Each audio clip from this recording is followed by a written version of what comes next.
જાગો ખેડૂત યુટ્યુબ ચેનલમાં તમારા બધાનું હાર્દિક સ્વાગત છે। દેશ દુનિયા અને ગુજરાતના તાજા સમાચાર જાણવા માટે અમારી ચેનલને સબસ્ક્રાઇબ કરી લેજો।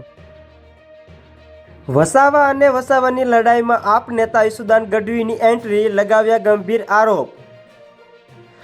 ગુજરાત શિક્ષણ વિભાગમાં મોટો ફેરબદલો, 196 શિક્ષકોને પ્રમોશન અને 200થી વધારે શિક્ષકોની બદલી। ગુજરાત સ્ટેટ આઈસ્કોપ સ્પોર્ટ્સ ચેમ્પિયનશિપ 2025 અંતર્ગત મોરબી ખાતે સ્ટેટ લેવલની હરીફાઈનું આયોજન કરવામાં આવ્યું। સુરતના અંબિકા તાલુકામાં રાષ્ટ્રીય આદિવાસી ઉદ્યોગ મેળા 2025નો મુખ્યમંત્રીએ કરાયો પ્રારંભ। રાજ્યના શિક્ષણ બોર્ડ દ્વારા લીધો મોટો નિર્ણય, 9થી 12ના દિવ્યાંગ વિદ્યાર્થીઓને પરીક્ષામાં 20 મિનિટનો વધારો કરવામાં આવશે। ઉત્તરાયણ પહેલા જ હાઈકોર્ટે ચાઇનીઝ દોરી સહિત મામલે કડક અમલવારીનો આપ્યો આદેશ।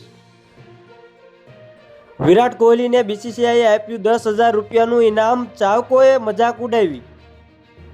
શ્રમ, કૌશલ્ય વિકાસ અને રોજગાર મંત્રી કુંવરજીભાઈ બાવળિયાની અધ્યક્ષતામાં કીડીવાવ ખાતે પ્રેરણાત્મક સ્વરોજગાર શિબિર અને રોજગાર મેળો યોજાયો।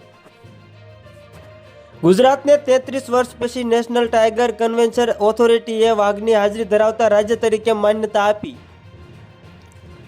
અંબાલાલ પટેલની આગાહી, ગુજરાતમાં ઠંડા પવનોનું જોર વધશે, જાન્યુઆરીમાં વારંવાર હવામાન પલટાની શક્યતા। ગુજરાત એસટીનો નવતર પ્રયોગ, હવે એક્સપ્રેસ બસમાં મુસાફરોને ફૂડ ઓન બસ સુવિધા અપાશે। ગુજરાતમાં 2025 આફત અને આશાનું વર્ષ છે, વિમાન દુર્ઘટનામાં પૂર્વ સીએમનું નિધન, તો કોમનવેલ્થ ગેમ્સની યજમાનીએ વધાર્યું ગૌરવ। આકાશમાં પણ મજબૂત થશે ગુજરાત, સ્પેસ ઇકોનોમિકમાં અગ્રણી રાજ્ય બનવા ગુજરાતે સમૂહ સાઇન કર્યા। મુખ્યમંત્રી પૌષ્ટિક અલ્પાહાર યોજના દ્વારા વડાપ્રધાનની પઢાઈ બી પોષણ બી ના ધ્યેયથી સાકાર કરતી ગુજરાત સરકાર।